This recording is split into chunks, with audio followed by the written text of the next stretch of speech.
এক বছরও হতে পারলো না, আবারও উচ্চ মাধ্যমিকে সিলেবাস বদল হতে চলেছে। ইতিমধ্যে অনেক অনেক সিলেবাস বদল করার যে দাবি, তার পত্র জমা পড়েছে এবং উচ্চ মাধ্যমিক শিক্ষা সংসদের সভাপতি চিরঞ্জীব ভট্টাচার্য জানিয়েছেন যে সিলেবাস রিভিউ কমিটির কাছে সেই প্রস্তাব দেওয়া হয়েছে, সেই পত্রগুলো পাঠানো হয়েছে, তারা ভেবেচিন্তে দেখছে এবং খুব তাড়াতাড়ি সিলেবাস বদল হতে চলেছে। এখন জানতে হবে কাদের সিলেবাস বদল হচ্ছে, কি কি বিষয়ে বদল হচ্ছে, কবে থেকে বদল হচ্ছে, কাদের এর এফেক্ট পড়বে, কারা এতে পড়বে না। সমস্তটা জানার জন্য প্রথম থেকে শেষ পর্যন্ত ভিডিওটি দেখতে হবে। ভালো লাগলে অবশ্যই তো একটা লাইক প্রদান করতে হবে, আর বন্ধুদের মধ্যে একটু শেয়ার করার অনুরোধ রইল, কারণ সবাই জেনে যাক যে উচ্চ মাধ্যমিকে সিলেবাস বদল হচ্ছে। একাদশ এবং দ্বাদশ শ্রেণীর টোটাল সিলেবাসের কোন কোন পার্টগুলো বদল হয়ে যাচ্ছে, কি নতুন আসছে, কবে থেকে বদল হবে, সবটা জানাচ্ছি। আর যারা নতুন তারা অবশ্যই চ্যানেলটি সাবস্ক্রাইব করে পাশে থাকা বেল আইকনটি প্রেস করে রাখো, এইরকম নতুন নতুন তথ্য পেতে ভীষণ সুবিধা হবে। সর্বপ্রথম বলি, যারা 2025-এ উচ্চ মাধ্যমিক দেবে, অর্থাৎ ক্লাস 12-এ পড়ো যারা এখন, তাদের সিলেবাসের কোনো বদল হচ্ছে না।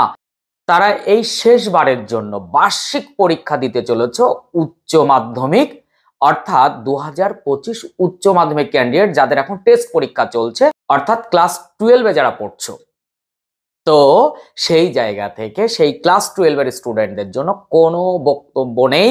তারা নিশ্চিন্তে পড়াশোনা করো, টেস্ট পরীক্ষা দাও, টেস্ট পরীক্ষা যাদের হয়ে গেছে ফাইনালের জন্য প্রস্তুতি নাও, তাদের সিলেবাসের কোনো বদল হচ্ছে না। তোমাদের সিলেবাস যেটা পরীক্ষা হবে 2025 উচ্চ মাধ্যমিক, সেটা এবছরের জন্য শেষ। অর্থাৎ 13-14-তে যে সিলেবাস বদল হয়েছিল, তোমাদের যে নতুন সিলেবাস এসেছিল, সেই সিলেবাসে তোমরা পরীক্ষা দিচ্ছ, তোমাদের এবছর শেষ। এরপর এখন যারা 2024 মাধ্যমিক পাশ করে ক্লাস 11-এ পড়ছো, সেমিস্টার 1 শেষ হয়ে গেছে, সামনে সেমিস্টার 2 যাদের পরীক্ষা, এই ক্লাস 11দের, এবং এরা যখন ক্লাস 12-এ উঠবে, এই 12-এর এই দুটি অর্থাৎ 4টি সেমিস্টারের, তোমরা সবাই জানো এবছর থেকে সেমিস্টার ভিত্তিক পড়াশোনা হচ্ছে, তাই বার্ষিক পরীক্ষা বলে আর কিছু রইল না।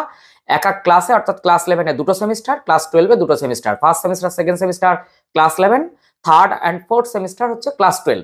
তাই তোমরা যারা ক্লাস 11-এর সেমিস্টার 1 শেষ করেছো, তাদের সেমিস্টার 2 পরীক্ষা সামনে, তাদের জন্য। আর তোমরা যখন ক্লাস 12-এ উঠবে, থার্ড এবং ফোর্থ সেমিস্টার দেবে ক্লাস 12-এ, তাদের জন্য সিলেবাসের বদল। এখন কোন কোন বিষয়? মূলত আর্টসের ক্ষেত্রে বাংলা, ইংরেজি, ইতিহাস, রাষ্ট্রবিজ্ঞান, এই সাবজেক্টগুলোর বদলের কথা ভীষণভাবে ভাবা হচ্ছে। তার কারণ এই সিলেবাসের বেশিরভাগ বিষয় নাকি ঠিক সময় উপযোগী নয়, একেবারে ছাত্রছাত্রীরা খেই হারিয়ে ফেলছে। যেমন ইংরেজিতে একদমই তারা মনোনিবেশ করতে পারছে না, কারণ ইংরেজি সিলেবাসটা যেন অন্যরকম মনে হয়েছে। তাই বিভিন্ন সংগঠন উচ্চ মাধ্যমিক শিক্ষা সংসদে অনেক চিঠি প্রেরণ করেছে, তাদের দাবি যে এই সিলেবাসগুলো ঠিকঠাক করে তৈরি করা হোক। এমনকি সিলেবাস কিছু কিছু জায়গায় অনেক বড় হয়েছে, আমি এক্সাম্পল দিয়ে কয়েকটা বুঝিয়ে দিই, তোমরা বুঝতে পারবে যে সত্যি তাই কিনা। তোমরা যারা সেমিস্টার 1 পরীক্ষা দিয়েছো, এখন সেমিস্টার 2 এর জন্য রেডি হচ্ছে ক্লাস 11, সেমিস্টার 2-তে চলে যাও, সেমিস্টার 2-এ বাংলায় চলে এসো, এসে দেখো সাহিত্যের ইতিহাসে তোমাদের মাত্র 5 মার্কস, কিন্তু পুরো আধুনিক যুগ তুলে দেওয়া হয়েছে।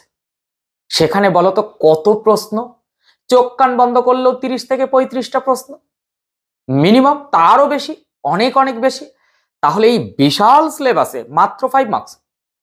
তাছাড়া তোমাদের কিন্তু এই সেকেন্ড সেমিস্টারের নম্বর বিভাজন নিয়ে অনেক প্রশ্ন উঠেছে। তোমরা দেখবে বই কিনেছো, বাংলার রেফারেন্স বই, কোনো জায়গায় আছে 1, 2, 3, 5 মানের প্রশ্ন, কোথায় আছে 2, 3 মানের, আবার কোথাও আছে শুধু 5 মানের প্রশ্ন। এখন তোমাদের কি থাকবে, তোমরাই একেবারে ঘেটে গেছো। এটা নিয়ে সংসদ সভাপতি চিরঞ্জীব ভট্টাচার্য কিন্তু মেনে নিয়েছেন যে এই ত্রুটি সংশোধন করা হবে। এবং তোমরা একটুখানি লক্ষ্য করো, তোমাদের ইংরেজি সাবজেক্টের ফার্স্ট সেমিস্টার পড়ে কি ঠিক মজা পেয়েছো? কি ছিল? যারা ইতিহাস, তাদের একেবারে সেই প্রাগৈতিহাসিক যুগ থেকে এ পর্যন্ত সব দিয়ে তাদের খেই হারিয়ে গেছে। রাষ্ট্রবিজ্ঞানের ক্ষেত্রেও ঠিক পর পর যেভাবে সিলেবাস হওয়া উচিত সময় উপযোগী, সেটা ঠিক হয়নি। তাই এই সিলেবাস একেবারে গ্রহণযোগ্য নয় বলে কিছু কিছু সংগঠন মনে করছে, এবং সিলেবাস কমিটিতে অলরেডি তা নিয়ে আলোচনা শুরু হয়েছে। চিরঞ্জীব ভট্টাচার্য জানিয়েছেন যে নিয়ে ভাবনা চিন্তা চলছে এবং পরিমার্জন হবে। সবার আগে পরিমার্জন হবে বাংলা, ইংরেজি রাষ্ট্রবিজ্ঞান, ইতিহাসের মতো সাবজেক্টগুলো। তাছাড়া সায়েন্সে কিন্তু তার কোনো ছাপ পড়েনি এবং সেখানে কোনো পরিবর্তন হওয়ার চান্সেস নেই। তাহলে তোমরা যারা সিলেবাস চেঞ্জ হওয়ার পর বইপত্র কিনে পড়াশুনো করবে ভাবছো, তাদের কিন্তু লেট হয়ে যাবে, কারণ সেমিস্টার 2 অলরেডি সামনে। তো সেমিস্টার 2 এর পড়াশুনো অলরেডি 1-1.5 মাস 2 মাস হতে গেল, করা শুরু করেছো। টেক্সট বুক কমপ্লিট করে ফেলো, নোটবুকগুলো নিয়ে ফেলো। তাছাড়া নোটবুকের রিভিউ দিয়েছি, আর খুব তাড়াতাড়ি আমি আরেকটি নোটবুকের কথা বলবো। ঠিক সেটা নোটবুক নয়, সেটা একটা সাজেশন বুক, বা সেখানে নোটবুকের মতনই করা হয়েছে, সেটাও তোমরা জানতে পাবে। তোমরা চ্যানেলটি সাবস্ক্রাইব করে রাখো এবং পাশে থাকা বেল আইকনটি প্রেস করে রাখো, নোটিফিকেশন ঢুকে যাবে, তুমি জানতে পারবে যে কোন রেফারেন্স বই বা কোন সাজেশন বইয়ের কথা আমি বলছি। সেখানে আমরাও কম বেশি একটু কাজবাজ করেছি এবং বেশ প্রসিদ্ধ বই, যে বইটি ওয়েস্ট বেঙ্গলের সব ডিস্ট্রিক্টের স্টুডেন্টদের হাতে হাতে ঘোরে। খুব তাড়াতাড়ি সেই বই সামনে নিয়ে আসবো, রিভিউ দেব। তার আগে বলি, এই সিলেবাস কমিটি সত্যি যেভাবে সদর্থক ভূমিকা নিচ্ছে, যে অনেকের দাবি মেনে সেটা নিয়ে রিভিউ কমিটি মিটিং করেছে, আলোচনা হচ্ছে, এবং চিরঞ্জীব ভট্টাচার্য জানিয়েছেন চেঞ্জ করার মনস্থির করা হয়েছে এবং পরিবর্তন হবে।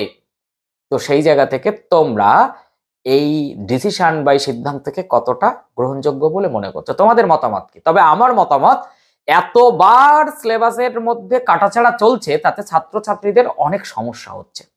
এই জায়গা থেকে সিলেবাস কমিটিকে ভাবা উচিত, উচ্চশিক্ষা সংসদকে ভাবা উচিত, ভাবিয়া করিও কাজ, করিয়া ভাবিও না, এই বাক্যটাকে যেন আগামী দিনে ভীষণ করে মনে রাখা হয়। এটা আপ্তবাক্য, এটা ছোটবেলা থেকে শুনে আসছি, কিন্তু কোথাও না কোথাও ভুল ত্রুটি হতে পারে, কিন্তু এই একের পর এক সংশোধন, পরিমার্জন, ভুল ত্রুটি, আর কতদিন ছাত্রছাত্রীদের ওপরে যেন একটা বোঝা।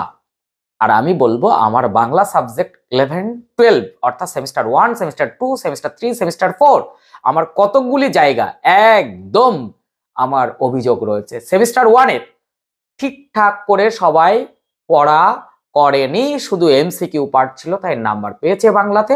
আমি নিজেও বলবো যে পড়ে তারা মজা পায়নি। কিভাবে মজা পাবে? তার কারণ যেভাবে সিলেবাস সাজানোর দরকার ছিল সেইভাবে সিলেবাস আসেনি। সেকেন্ড সেমিস্টারে সাহিত্যের ইতিহাসের পাঠের এই বৃহৎ সিলেবাস আমার পছন্দ হয়নি। তাছাড়া আমার মনে হয়েছে যে কোথাও না কোথাও আরেকটু কবিতার ক্ষেত্রে পরিমার্জন করা যেতে পারত। সেই জায়গা থেকে দুটো পৌরাণিক কবিতা চলে এসেছে, একটা লালন ফকির শাহের গান অর্থাৎ লালন ফকিরের, আর একটা হচ্ছে বিদ্যাপতির ভাব সম্মিলন। কাজেই একটি দিয়ে আরেকটি না থাকলে আর একটা আধুনিক যুগের কিছু আসলেও কিন্তু খারাপ হতো না। কিংবা সেই জায়গায় যদি নজরুল, সেই জায়গায় যদি রবীন্দ্রনাথ, সেই জায়গায় যদি সুকান্ত ভট্টাচার্য, এরকম আধুনিক যুগের প্রসিদ্ধ কবিদের রাইটার, আমি বলছি না কোনোটা খারাপ, কিন্তু তাও আমার কোথাও মনে হয়েছে এটা হতে পারত। কোথাও না কোথাও এটা নিয়ে আমার কিন্তু দ্বিমত রয়েছে। তোমাদের মতামতকে একটু জানিও। যদিও কবিতা তিনটি খুবই ভালো, তবুও বলবো এখানে পরিমার্জন করা যেত।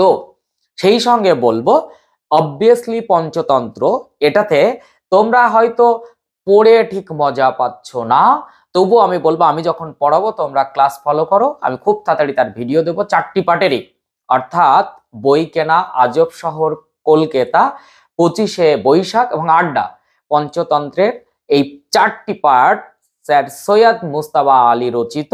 আমি এই প্রবন্ধের সমস্ত পার্টটা তোমাদের দেবো যখন, তখন তোমরা বুঝতে পারবে। তবে কোথাও যেন আমার মনে হয়েছে তোমাদের কাছে একটু খটোমটো যাদের পড়া হয়েছে।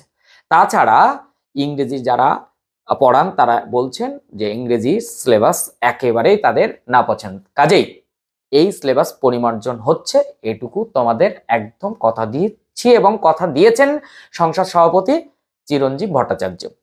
তোমরা আমাকে জানাও তো কারা কারা নোটবুক ইতিমধ্যে কিনে ফেলেছো বাংলার, আর কি নোটবুক কিনেছো আমাকে একটু জানাও।